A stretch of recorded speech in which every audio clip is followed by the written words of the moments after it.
With all due respect, that's a bunch of malarkey. This is a bunch of stuff, deal. What does that mean, a bunch of stuff? Well, it means it's simply inaccurate. It's Irish. It's Irish. It is. We Irish call it malarkey. Thanks for the translation. No, we Irish call it malarkey. You know what this is? Yeah, and I reserve this word for those rare instances when it's truly deserved. This is malarkey. That's a bunch of malarkey. From the King Spring Studios in Smyrna, Georgia, this is A Bunch of Malarkey. I'm your host, Charlie McMahon. Thanks so much for joining us once again. I'll be flying the ship solo this week. We hope to have Johnny B back in the studio next week. Did a great job last week. We had lots of listeners, lots of comments, so thanks to Johnny B. We hope to have him back next week here in the studio. You can stream us on Spotify, iTunes, Google Play, Libsyn, or wherever your favorite podcasts are hosted. Links to all of our shows are on our Facebook page. Just type in A Bunch of Malarkey in the little white search bar in Facebook. Or you can find the links to our show on Twitter. It's at Malarkey Pod Show on Twitter. Well, thank you so much for joining us.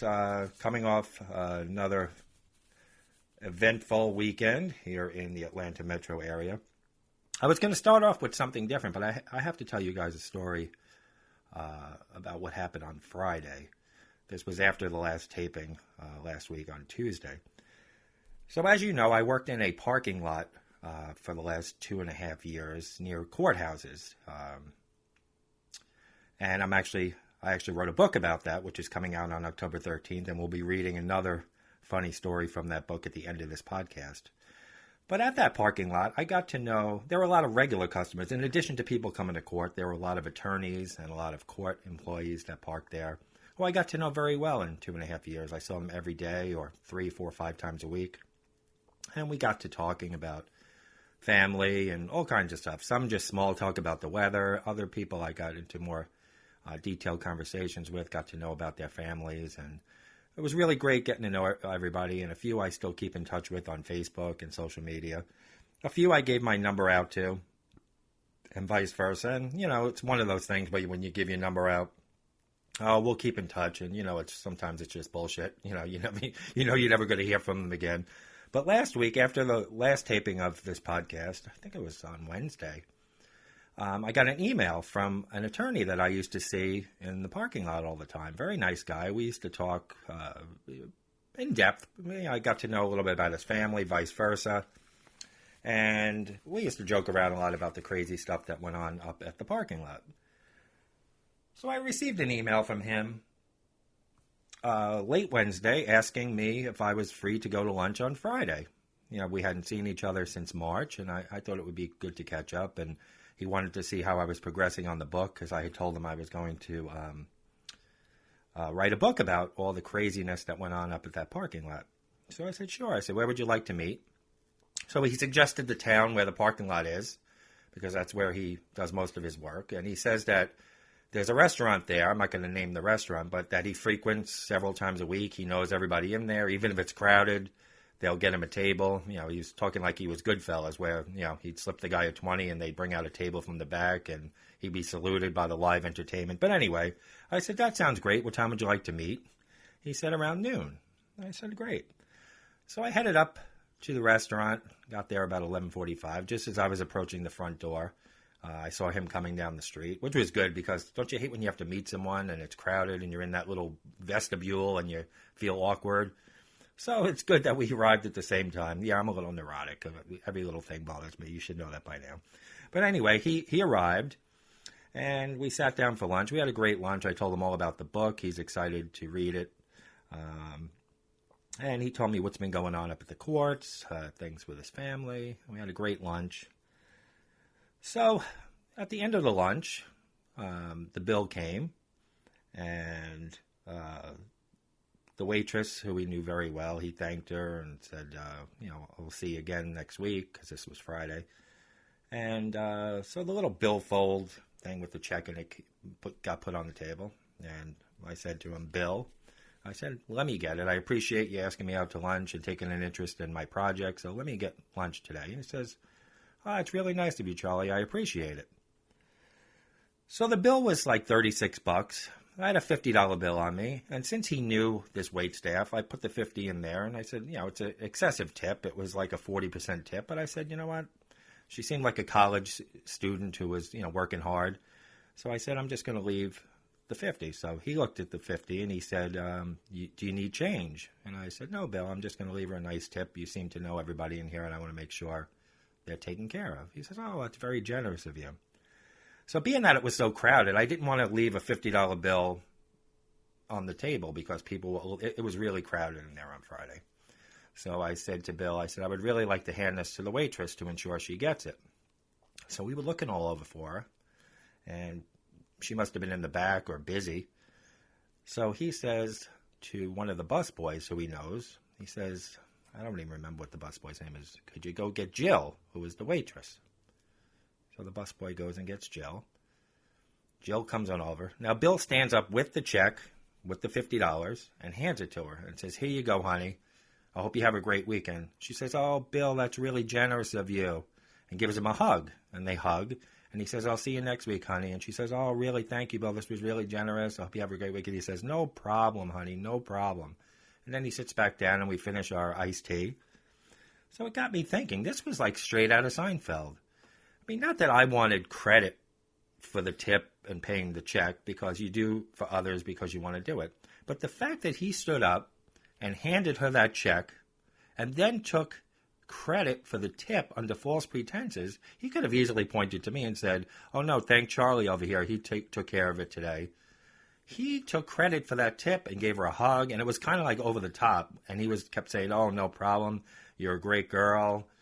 And it was almost like he was like, I don't know, exaggerating it even more to make himself look good. And I was taken aback by this. It brought me back to that Seinfeld episode where George goes out to lunch with his girlfriend and they pick up a big salad for Elaine. And then when they get back to Jerry's apartment, George's girlfriend hands Elaine the big salad and she thanks the girlfriend while George paid for the salad. I know it's petty. It was petty on Seinfeld. But it's just one of those social things that I had to bring up on the show because this is what this show is all about, all this bullshit and malarkey. So what do you think, folks? Should he have turned and said, no, Jill, thank Charlie over here, my friend who, took me out to lunch or who I came to lunch with? Or do you think he should have said thank you and played it up like he gave the tip? What would you do if you were me? Would you have said something to Bill? Or what if you were Bill? Would you have turned and thanked the person who actually paid the tip and the check? I know it's petty, folks, but again, this is what I do. So I'd like to hear your comments about Bill's tipping practices or lack thereof, or him taking credit for the tip. It's all about credit these days. You notice that? I didn't even want the credit, but he didn't even have to say, he could have just said thank you and let it be, but he hugged her and said anything for you and you're great and it's the least I could do. He played it up like he went out of his way to leave extra money. Now, I don't know what he normally tips, but it seems as though this was a lot more than he usually does because she went out of her way to bring up how much it was. But again, you people let me know what you think. I just thought it was a little odd. And I'm glad Bill doesn't have the link to this podcast because we're talking shit about him, but that's okay. But before we move on to today's topics, I wanted to bring up, we had a huge spike in listenership last week, and I just want to thank everybody. For those returning, thank you so much. For the first-time listeners, be sure to go back and listen to our first 3 episodes. This is our 4th now. But we had a huge spike in listenership last week, and thank you so much. And thank Johnny B. I think he did a great job, and we're going to have him back next week. But we had a lot of comments on our social media pages, email about the urban legend flasher story from my elementary school days. And it got a lot of people talking about what they thought happened back at that elementary school in the late 70s and early 80s. So I want to read a few comments before we get into today's theme and topic. Amanda says, urban legend. We supposedly had a flasher behind my elementary school, too. He was hiding in the woods in the field behind the school where we had gym, physical education. I'm fairly certain that there was no flasher. Amanda lives here grew up here in the Atlanta area, so there were flashers here in Georgia. There were flashers in New York. She also told me about some pigman myth or urban legend that was going on near her where she grew up. So legends seem to spread far and wide. So I guess Flashes were rampant back in those days. Trisha says, total urban legend. Probably happened once and some big sister or brother tried to freak out their sibling, then was calmed by saying, you get an Italian ice. That was clever, Trisha. I mean, can you believe this, folks? We're all traumatized. We get an Italian ice. No therapy, no talking to. Here, cherry, lemon, or watermelon. Stacy, who actually went to the elementary school next to mine, says, I must have gone to the wrong school because we didn't get Italian ices for flasher appearances. I'm so sorry, Stacy. And I asked her if they even got a fruit cup or Jell-O, and she said no. So they didn't seem to care too much about the flasher behind that school. But yeah, we had adjacent elementary school. Stacy went to the one next to me. We ended up in junior high and high school together. But she went to the elementary school next to mine, and of course they got wind of the flasher, and obviously he went down the fence a bit towards that school. So, and David said, that flasher story was insane. I really think the school didn't want negative attention and bought us all off with an icy. Oh, did I laugh over that. And about your mom with the eyeglasses and the nurse, epic. So thank you, David. It's funny. My mom's stories are funny, but they're sad at the same time. I mean, what mom tells her kid, you know, you can't have eyeglasses because I feel the nurse might be in cahoots with the Pearl Vision Center down by the local Pathmark. So this is what I'm dealing with, folks. This is why I'm neurotic and I'm doing a podcast about all this malarkey. So I want to start the show off today. I was reading a story the other day, and I actually saw it on the news, about a little 8-year-old girl in, I think it's Wilmette, if I'm pronouncing it correctly. Wilmette, Illinois. It's a suburb of Chicago. She's an 8-year-old girl. Now, her and her siblings asked her parents if they could have a dog. Now, we all love dogs. I have 3, and a lot of my listeners have dogs, and everybody loves dogs. But the parents, being good parents, said, we'll get you a dog, but you're going to have to share in the responsibilities of owning a dog, feeding the dog, walking the dog. And, of course, all the kids will say, yeah, Mom. But how many kids really follow through and get up and walk the dog? Well, this little girl, 8 years old, took the responsibility on and was walking the dog. The mom said, go ahead, go around the block with the dog and come back. Now, the girl's 8, mature in the mom's eyes, went around the block with the dog. By the time the girl got back, a neighbor, of course, an anonymous neighbor, had called the police on the little girl and said something to the effect to the police that there's a little 5-year-old toddler walking a dog and you need to come down with the police car. So the police come to the house and they take a report and find out what's going on. They didn't charge the mom or the dad with anything. But because the police came, this triggered a visit from Child Services. Now, you got Child Services coming to the house, all because a little girl took the dog to take a crap, and a piss around the block. So Child Services investigated and dropped the case and all charges. There were no charges filed.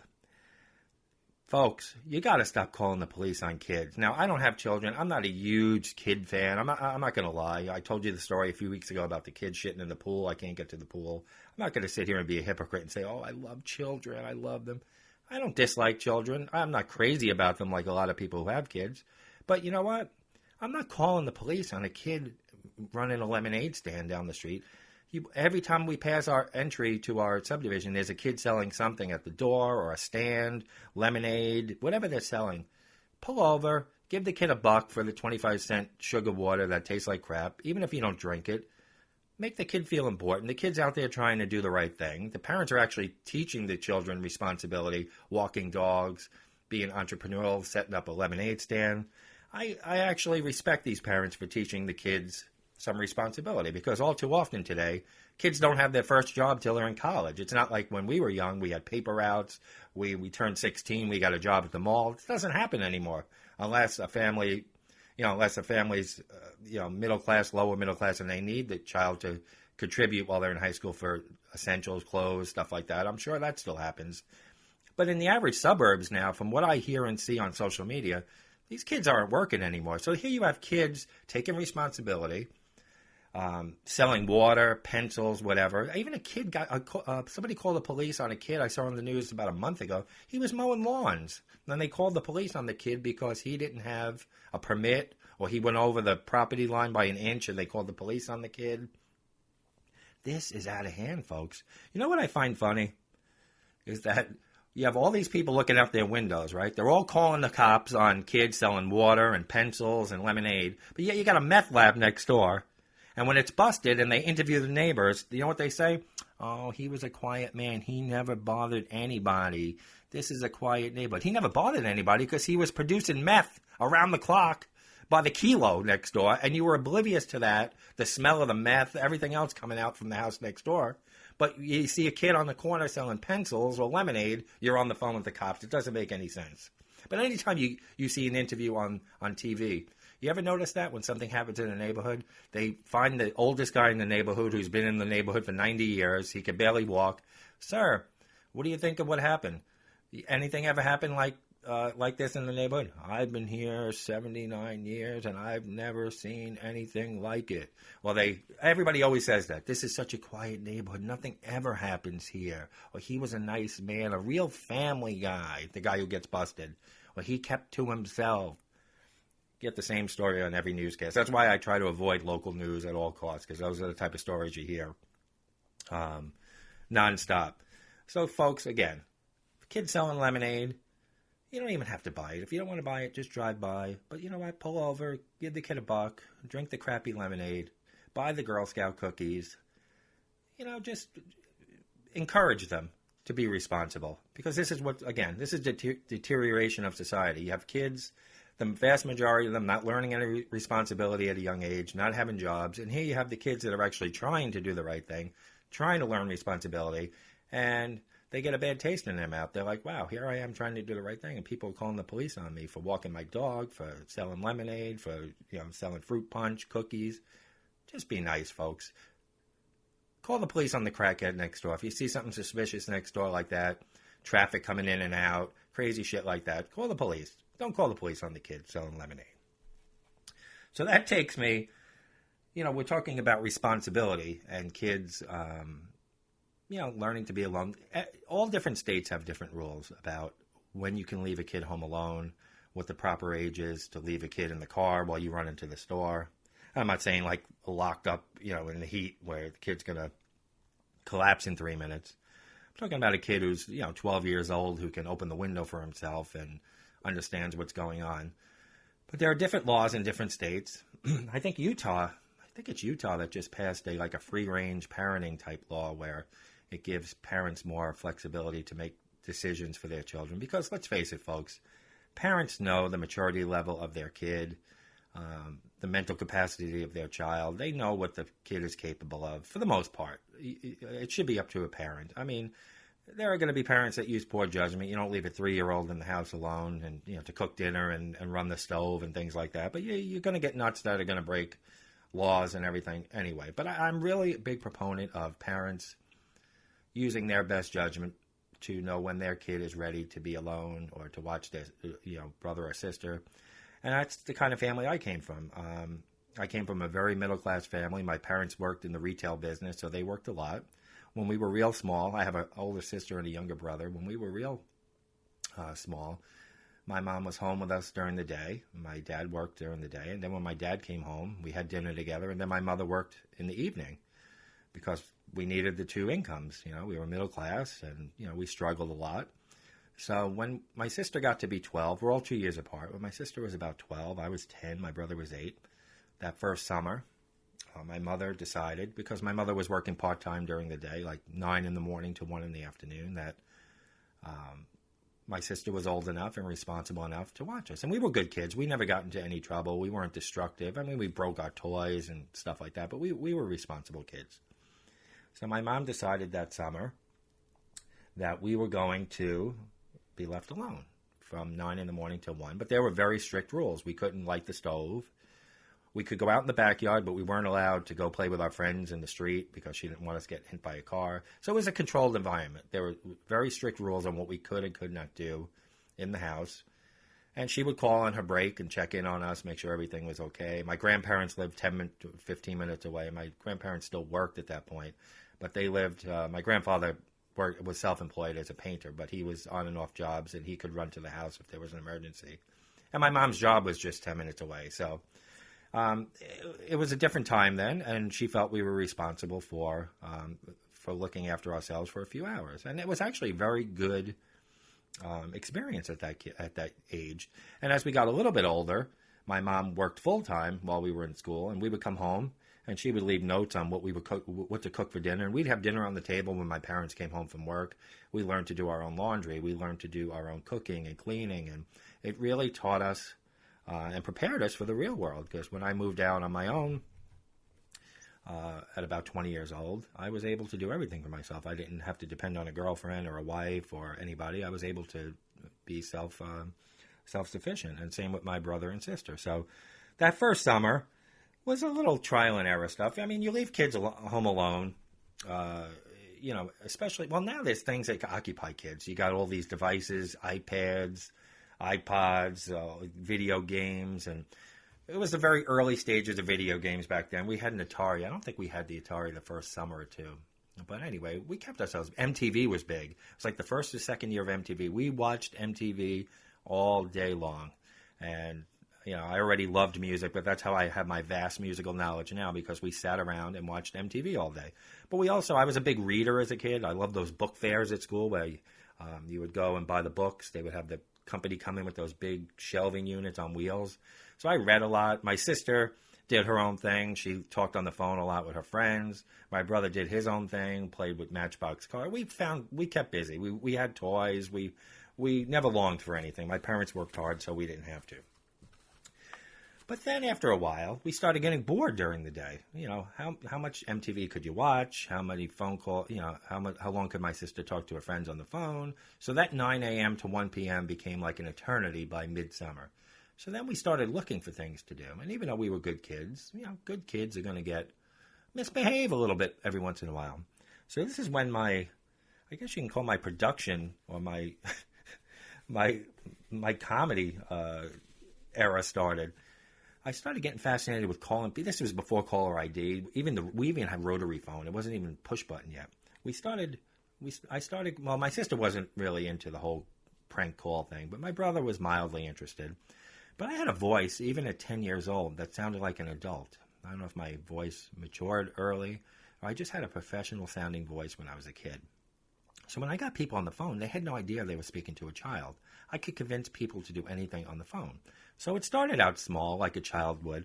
My neighbor would be out in the yard, hanging out, by the pool, and we would look her number up in the phone book. Yeah, folks, we had phone books back then, so you would look up their last name, and it would have their address and everything and their phone number. And we would ring the next-door neighbor's phone and watch her get up off the lounge chair and run to the phone, and then we would hang up right before she got to the phone. And we would do that like 5 or 6 times to piss her off. She had no idea it was us, and we would just laugh. We started out real amateur, just little pranks, laughing. But then my prank calls got very elaborate, almost scripted. I would actually sit down the night before, and my parents had no idea. Well, they would find out later. And I would actually write out themes and scripts for these telephone calls that I was going to make.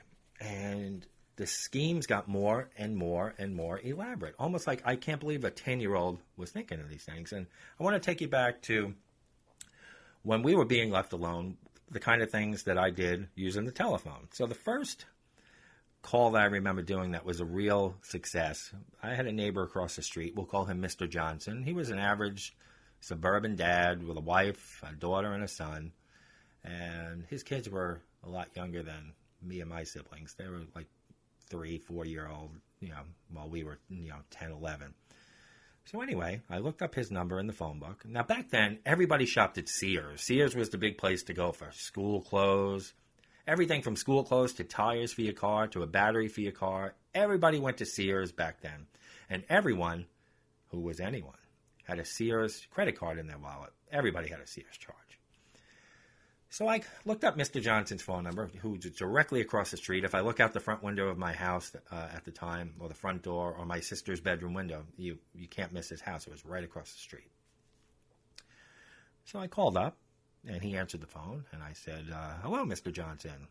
This is Tony DiLorenzo. That was my fake alias name on the telephone. You know, a nice Italian name up in New York. You know, who's going to think twice about it? This is Tony DiLorenzo from Sears down at the Gardner Manor Mall, which was a mall that was about, 5-10 minutes away.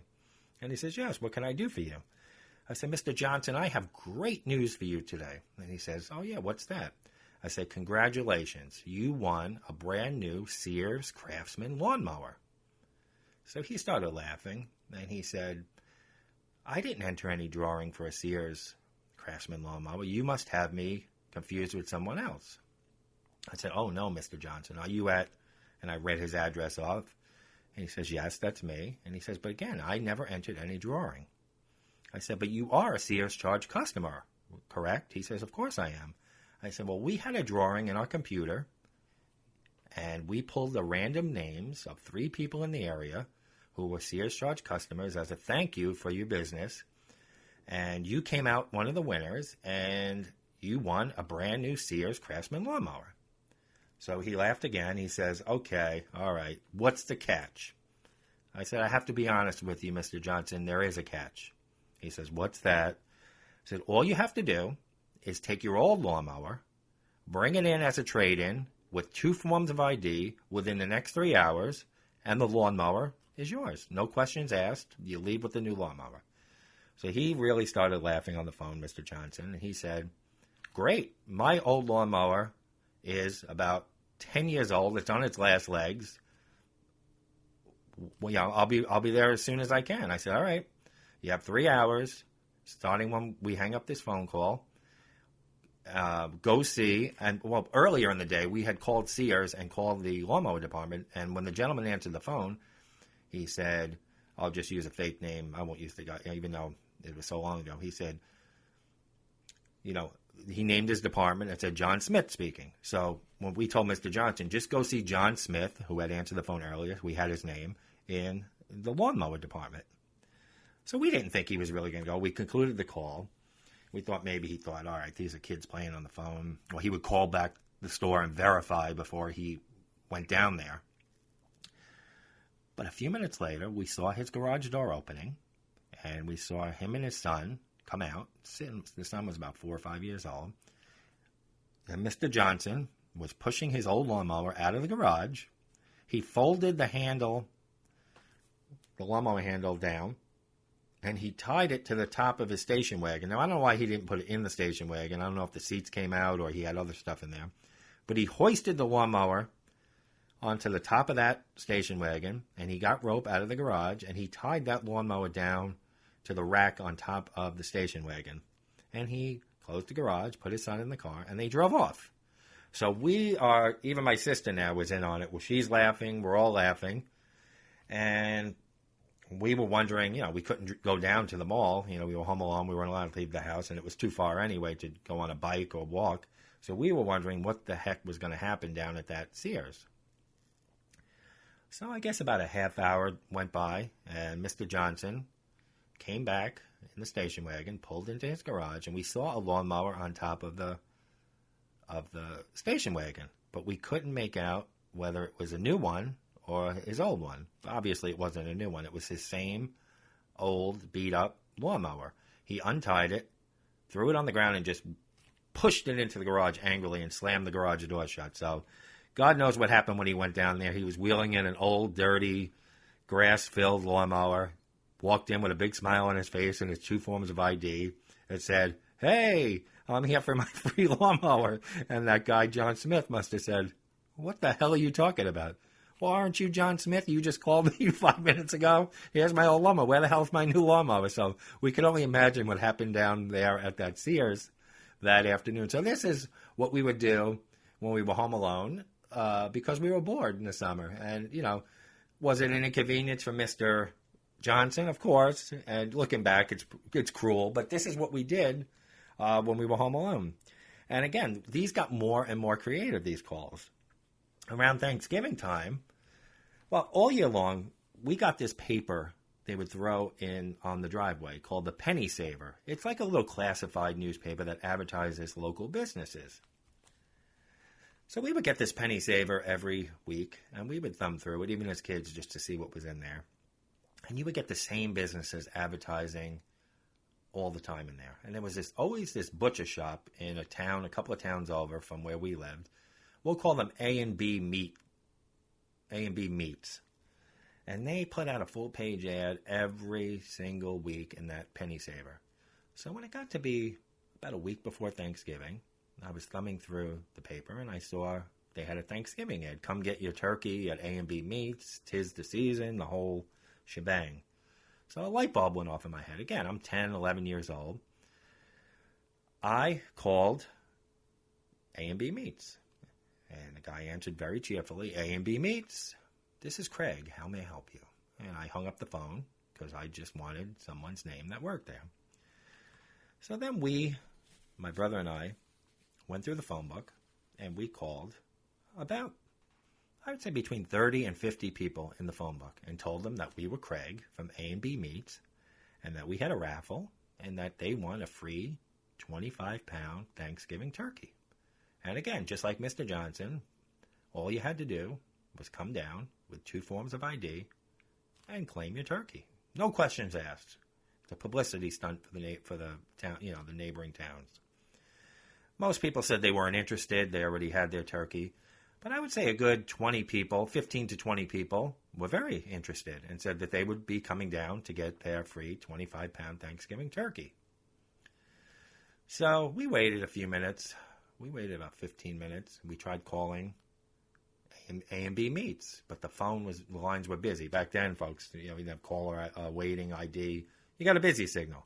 So obviously people were calling back, bombarding this guy to find out. I guess they were calling to verify if they really won this prized turkey. So we finally got through after about 20 minutes of trying, of busy signals. Phone was just ringing and ringing and ringing. Finally, a very winded Craig answered the phone. A&B Meat, this is Craig. How may I help you? I said, hey, Craig, just calling to verify whether or not I won a free 25-pound turkey because I just got a call from you guys. He said, listen, man, I don't know what the hell's going on, but we're not giving away any goddamn turkeys. I got a store full of people here screaming at me with ID. The phone's been ringing off the hook. I'm not giving away any goddamn turkeys. And he slammed the phone down. So obviously our prank worked. But again, this is the mind of a 10 or 11-year-old with too much time on his hands. So again, I'm all for responsibility, folks. But make sure your kids don't don't leave them alone near a telephone with a creative mind. Especially nowadays, there's caller ID and all that. But this is the kind of stuff that we actually sat as 10-year-olds and wrote up like scripts and had the perfect plan to screw people. And looking back, I worked in retail for many years and that parking lot, and I know what it's like to deal with normal people who didn't win anything. I couldn't only imagine what Craig went through that afternoon. So, Craig, if you're out there somewhere, buddy, we apologize. We also remember the Cabbage Patch craze? If you're old like me, you remember back in 84, I think it was, the Christmas of 84, there was a huge demand for Cabbage Patch dolls. People were like bludgeoning each other in the stores leading up to Christmas to get those Cabbage Patch dolls. So we did a similar thing where we were calling people in the phone book and telling them that they won Cabbage Patch dolls and caused a big scene down at the Sears. Poor Sears and the meat market. But, this would have been newsworthy nowadays. It wasn't, could you imagine 75 people converging on a store that think they won a free toy that was the hottest thing for Christmas and getting there, and it only turned out to be a joke? It would actually make the news nowadays. But back then, nothing was reported, just like the flasher. So this is what we did, folks. This is exactly what we did when we were bored, when we were left home alone all week because my parents had to work. So again, I'm all for responsibility, but make sure your kids are up to being alone and aren't going to... we were good kids for the most part, but, we got into a little mischief like any kid would, so make sure they're ready. All right, so I had mentioned earlier that my book about the parking lot is going to be coming out. Again, it's October 13th, and it's going to be called A Whole Lot of Shenanigans. I had read a story a few weeks ago from the book, and I'm going to read you another excerpt from the book, just to get you interested and give you an idea of what the book is all about. I had worked at that parking lot again for about 2.5 years, and I encountered a lot of crazy people, strange requests, people coming up to the parking lot asking for things that had nothing to do with parking, just people totally out of their minds. But this story actually took place on my way to work. It didn't actually happen at the parking lot, and it's just another one of those social interactions that I always seem to find myself caught up in, and I just can't keep my mouth shut. So I want you to put yourself in my place and let me know what you would have done in this situation. Okay, the story is called Donuts and Karma. The karma part I'm not going to read because that's another story about the parking lot. Maybe I'll read that another time. I'm going to read you the donut part about my daily morning visit to a local Dunkin Donuts because I needed my iced coffee to get myself perked up for a crazy day over at the parking lot.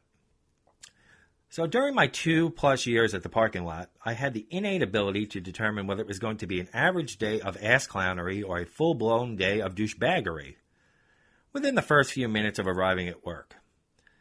There was just this feel in the air. I can't explain it. I knew what was coming, but all I could do was hold on and pray for mercy. My only morning solace was my visit to Dunkin Donuts on my way into work each morning. I got to know the crew there very well through my conversations with them each day. We joke about dealing with the public. We felt each other's pain. I was at Dunkin' Donuts so early each day, they'd see me pull into the lot and they'd start making my large iced coffee. They had nicknames for me. They called me Boss and Chief. Going to Dunkin' Donuts each morning took my mind off what was waiting for me 20 minutes or so down the road. So if the ass clownery started at Dunkin' 20 minutes away from the parking lot, you knew it was going to be one long and fucked up day. For some reason, Fridays were very busy at Dunkin', even at 5:45 a.m.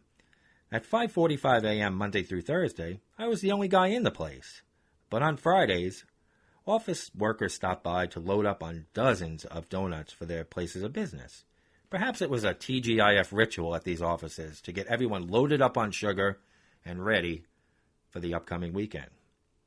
On one rainy Friday, I pulled into an almost full Dunkin' Donuts parking lot at 5:45 a.m. I thought to myself, what the fuck are they giving away in here today? I went inside, and I was like the fifth or sixth person in line, almost pinned against the doors. You know how small those little Dunkin' Donuts are. The employees looked up at me and smiled and made a face as if to say, sorry for not having your coffee ready today. I motioned back that it was no problem, and I waited my turn. It was a few seconds later that the first ass clown of the day reared his ugly head, and we're going to call him the Donut Deliberator. The Donut Deliberator says to the person behind the counter, I'm going to need 4 dozen donuts, please. The employee responds, sure, sir. Would you like me to mix them up, or do you want to pick them yourself? The Donut Deliberator said, oh, I'm definitely going to pick them all. I was thinking to myself, okay, he's going to pick a few kinds, take 3 or 4 of each, and get on his way. But as usual, my expectation of the general public let me down in a colossal way. Employee says, go ahead, sir. So the Donut Deliberator says, I'll have one of those cinnamon because that's for Janet in accounting. She hates chocolate. 1 glazed because Martha told me that the other donuts are too rich for her. Now I'm thinking to myself, you've got to be fucking kidding me. Is this fucko gonna explain every fucking donut selection for 4 dozen donuts? What else, sir? I'll have one of those green and red sprinkled donuts because it's festive for Christmas. Make it 2. They're gonna love them. Oh, and you have red and green frosted, too. Oh, my God, so festive. I'll take 2 of those also. Didn't this guy know that you could take a shit on a break room table at work and people would start asking, where are the crackers to spread this on? When food is free, people don't care. They don't ask questions, and they certainly do not inquire about the donut selection thought process that took place earlier that morning. They grab armfuls of food from the break room and race back to their desks, all while trying not to be seen or judged. Yet this madness at Dunkin' Donuts continued. Okay, sir, what else? How many is that so far? That's only 6 donuts, sir. Oh, wow, I have a ways to go. I think Mark is a chocoholic. Can I have 2 double chocolates? Double the chocolate for Mark. Okay, sir, what else? A huge sigh of impatience was starting to be let out by the now 7 people in line. People were huffing and puffing and looking at the time. I knew I'd have to step in soon. Now the donut deliberator is pointing at the donuts with the huge Boston cream sign over them. Are those Boston cream? Yes, sir. I'll take one of those because Jim in receiving, he's from Boston. Wow, he'll get a kick out of it. He'll feel like he's back home. Now I have to yell from the back of the store. No, he won't. Come on! Everyone online and behind the counter looked at me. The donut deliberator turned and said, Excuse me, are you talking to me? Yes, Jim won't care about the Boston cream donut just because he's from Boston. And why do you say that? The donut deliberator says to me. Because it's a cliche. This is Dunkin Donuts. You aren't at an authentic pastry shop in Boston. I'm from New York, and if someone brought me a donut from Dunkin Donuts just because it had a New York name attached to it, I'd fucking laugh at them. Listen, you don't even know Jim. You don't know his sense of humor. Mind your own goddamn business. Sir, but I do know corny cliches when I hear them. Jim will smile when you tell him about the donut and the link to his hometown, and then he will call you an asshole behind your back to the other workers. Trust me, sir. Spare yourself. Spare us. This is insanity. Everyone online and behind the counter started laughing heartily, except, of course, the donut deliberator. He turned to the employee and said, All right, just pick the rest. I don't want to be around these rude people. The donut deliberator grabbed his 2 bags containing 24 donuts each and hightailed it out of the donut shop to the delight of the remaining patrons, but not before glaring at me on his way out. I gladly took one for the team so that we could all get on with the morning. After putting a stop to the donut deliberations, I came to terms with the fact that an even fresher hell was waiting for me just a few miles down the road. So that is my donut deliberator story that's going to be featured in my new book, A Whole Lot of Shenanigans. So I hope you'll pick that up as of October the 13th. So that's our question of the week. Have you ever been in a situation where you were behind somebody like that, whether it be a sample abuser, whether it be somebody taking too long to pick their donuts? What happened, and what did you do? Did you react like me, or did you let him get away with it? So that is the question of the week. Where have you been at a bakery, a deli, a donut shop, an ice cream shop, where someone held up the line for a stupid reason like that and had you waiting behind them, and did you or somebody else say something? So if so, we want to hear all about it. You can comment on our Facebook, our Twitter, and we hope you tune in on iTunes, Spotify, Google Play, Libsyn. We're all over the place, and the link to the show will appear on our Facebook page. So that's going to wrap it up for this week. Again, thank you so much. The audience is growing week after week after week. So spread the word, spread the cheer, let everybody know about a bunch of malarkey. And I know a lot of you have been doing that already, and that's why the audience is growing. And I really can't thank you enough, because it would suck to sit here every week for 40 minutes and talk to 3 people. So we want to get the word out to everyone, and we want to make it an experience like I do at the beginning of each show. I will read your comments.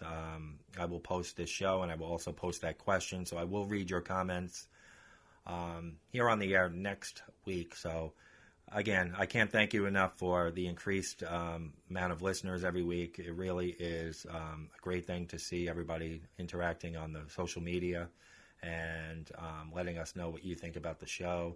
And please, by all means, if you're on iTunes and you listen to us on iTunes, or if you could just stop there if you have an iTunes ID and review the show, give a little review. You know, it doesn't have to be, you know, a 10-page review like people do about restaurants when they don't like, you know, the broccoli there. They go on a tirade about the broccoli being undercooked. I know you have, you know, families and things to do, and you don't have 2 hours to be reviewing my show. But if you could just stop by quickly on the Facebook page, A Bunch of Malarkey, there's a review section there. But most of all on iTunes, rate the show. Tell us a little something, 2 or 3 sentences about what you think about the show. That'll go a long way for the show and to get us new listeners. So, again, thank you so much, everybody. And I'm hoping to have Johnny B back next week in the studio. And as I always say, beware. It's a shit show out there. Thanks again, everybody. This has been A Bunch of Malarkey.